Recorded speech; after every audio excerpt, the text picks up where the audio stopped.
A woman stands in a crowd of celebration, surrounded by laughter, children, and songs of thanksgiving.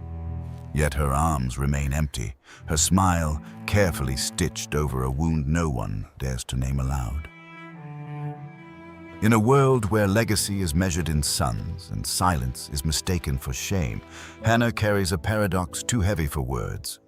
Deeply loved by her husband, yet quietly pitied by everyone else, as if heaven itself has turned its face away from her. Whispers follow her like shadows, questions disguised as concern, judgments wrapped in tradition. Why has God closed her womb until her identity is no longer her own, but a story others have written about her emptiness? And yet, hidden beneath the weight of humiliation, there is a fire no one sees, a fragile but unyielding faith that refuses to die, even when every visible sign suggests that it should. What if her barrenness is not a punishment, but a preparation? What if the silence of God is not absence, but anticipation, an unseen shaping of something far greater than a child? Because in the stillness of her unanswered prayers, a destiny is forming, one that will not only rewrite her story, but awaken a nation drifting in spiritual darkness. This is not the story of a woman who finally received what she longed for, but of a woman who dared to surrender it before she ever held it. And in that surrender, she did the unthinkable. She turned her deepest loss into the very seed of redemption. The land of Israel, once alive with the voice of God, now drifts in uneasy silence. Its people moving through rituals without revelation, clinging to traditions while their hearts quietly wander, as if the covenant itself has grown distant and dim. At Shiloh, where the tabernacle stands as the center of worship, sacrifices rise daily in smoke and ceremony. Yet beneath the surface, corruption festers within the priesthood, and those entrusted with holiness have begun to treat it as something ordinary. The nation aches for direction, though few can name it aloud, because when divine guidance fades slowly, people learn to live without it, mistaking spiritual drought for normal life. Within this fractured world lives Hannah, a woman of quiet devotion whose faith has not dimmed, even as her circumstances seem to contradict everything she believes about God's goodness and favor. Her home, meant to be a place of comfort, has become a battlefield of comparison, where Peninnah, her husband, Elkanah's other wife, surrounds herself with children and wields them like proof of her worth, each laugh and embrace cutting deeper than spoken insults. Elkanah loves Hannah with sincerity, offering her portions twice as generous and words meant to console. Yet even his tenderness cannot reach the place where her grief resides, because love cannot replace what she has been denied. Each year, they journey to Shiloh together, a pilgrimage meant to honor God. But for Hannah, it becomes a recurring descent into visible contrast, where her emptiness is magnified among families celebrating fullness. And as Israel itself stands barren of vision and leadership, Hannah carries within her body the same silent question the nation has yet to ask. Where is God in all of this? The yearly journey to Shiloh begins, like all the others, with songs on the road and offerings prepared with care. Yet beneath the surface of tradition, tension quietly builds, because Hannah knows that this sacred place has become, for her, the setting of her deepest humiliation. As families gather and children run freely through the courtyards, Peninnah draws closer with a smile that conceals cruelty, her voice low but precise, reminding Hannah of what she lacks in ways that feel less like words and more like wounds pressed deliberately open. Perhaps, Peninnah murmurs, watching her children laugh, God has a reason for closing your womb. And in that moment, the question that has haunted Hannah in silence is spoken aloud, stripping away her composure in front of everything she holds sacred. Hannah withdraws, unable to eat, unable to respond, her grief no longer containable, as years of quiet endurance collapse into a single overwhelming surge of sorrow that demands release. Instead of retreating into isolation, she moves toward the tabernacle, her steps unsteady but resolute, as if something within her has reached a breaking point where silence is no longer possible. Oh, Lord. There, in the presence of God, Hannah pours out her soul without restraint, her lips trembling in silent prayer. And in a moment that shifts everything, she makes a vow that will define her destiny. If given a son, she will give him back completely. When Eli, the priest, mistakes her anguish for drunkenness and confronts her, Hannah answers with clarity and dignity, and through his unexpected blessing, a fragile but undeniable hope begins to take root within her. The journey back from Shiloh feels different, not because anything has visibly changed, but because something unseen has shifted within Hannah, a quiet resolve settling into the place where desperation once ruled, as she carries Eli's words like a fragile promise she dares not drop. Days pass, then weeks, and the silence returns. Not the sacred stillness she felt in prayer, but the familiar absence that once defined her life, pressing against her thoughts with a question she cannot escape. Was that moment real, or merely the echo of her own longing? At home, nothing has softened. Peninnah's voice no longer needs to be loud to wound, because now her glances and subtle remarks cut deeper, as if she senses Hannah's fragile hope and seeks to suffocate it before it can take root. Elkanah continues his kindness, offering comfort in ways he understands. Yet, even his love feels distant against the internal battle unfolding within Hannah, where faith and doubt wrestle in silence, neither willing to surrender. Beyond her personal struggle, the nation itself continues its quiet descent, as Eli's sons abuse their authority and the people begin to lose reverence for what was once sacred, mirroring the same erosion of trust Hannah feels in her waiting.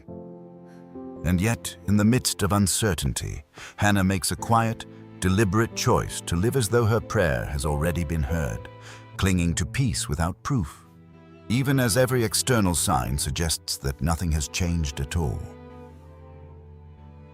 Time moves forward with quiet persistence, and then, almost imperceptibly at first, everything changes. Hannah feels it before she can explain it, a shift within her body that carries both wonder and trembling, as the impossible begins to take form where emptiness once lived.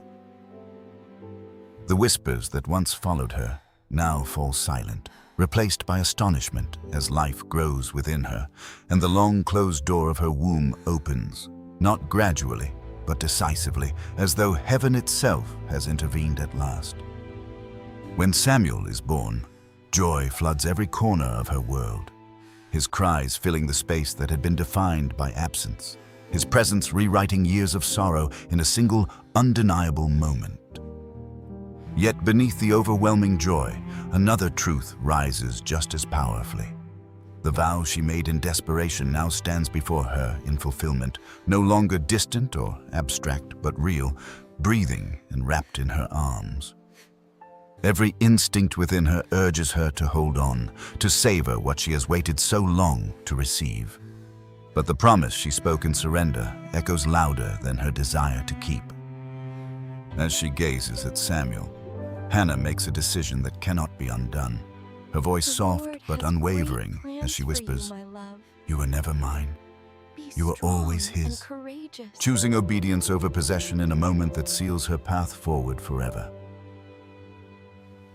The road to Shiloh appears unchanged, the same winding path lined with dust and memory. Yet Hannah walks it differently now, no longer carrying the weight of unanswered prayers, but something far heavier, the fulfillment of a promise that demands to be released.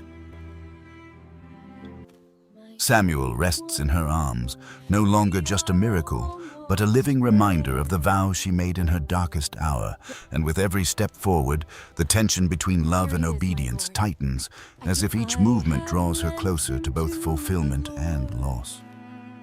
When she arrives at the tabernacle, the place where her story once broke open in desperation, the memory of her trembling prayer lingers in the air, but this time she does not collapse under sorrow, because what was planted in anguish is now ready to be fulfilled in surrender. Standing before Eli, she speaks with quiet authority. "For this child I prayed, and the Lord has granted me my petition." Her voice steady, not because the moment is easy, but because her faith has already been tested long before this day arrived. With deliberate tenderness, she places Samuel into the service of God, releasing him without hesitation as the vow once spoken in pain finds its completion in obedience, proving that her surrender was never conditional. In that same sacred space where she was once misunderstood and accused, Hannah rises not as a broken woman, but as a vessel of revelation, her grief transformed into clarity, her silence into proclamation. And then, instead of mourning, she sings a song not of loss, but of divine reversal, declaring that the barren gives birth, the weak are lifted, and the proud are brought low. Her personal story unfolding into a prophetic vision far greater than herself. What began as a private plea becomes a public declaration, as the faith she chose before the miracle now sustains her beyond it, revealing that the true transformation was never just the child she received, but the heart that learned how to let go. The moment of parting stretches longer than time itself, as Hannah stands at the threshold of the tabernacle, her hands lingering where Samuel once rested, her body rooted in place while her heart pulls in two directions at once, toward the child she carried and toward the God she trusts. Samuel, still young and unaware of the weight of this moment, reaches for her with innocent dependence, his small hand extending toward the only world he has known. And in that gesture, every instinct within Hannah rises up, urging her to take him back, to choose love in the way the world understands it. But this is the confrontation she cannot avoid, not with Peninnah, not with the whispers of others, but with the deepest desire of her own heart, where attachment and obedience collide in a silence more intense than any accusation she has ever faced. Tears fill her eyes, yet she does not step forward because she understands now that true faith is not proven in receiving the miracle, but in releasing it when asked. As she turns away, each step feels heavier than the last, yet beneath the ache there is an unshakable peace, as if heaven itself meets her in the sacrifice she has chosen. Behind her, Samuel remains, and in time, his voice will carry the word of God once more across a silent nation, marking the moment when Hannah's surrender becomes Israel's awakening. The journey home feels quieter than before, not because something is missing, but because something has been completed, as Hannah walks without the weight she once carried, her hands empty, yet her spirit profoundly full. The house that once echoed with comparison and quiet sorrow now feels different, as if the power Peninnah once held has dissolved in the wake of Hannah's unwavering obedience, leaving behind a silence that no longer wounds, but settles.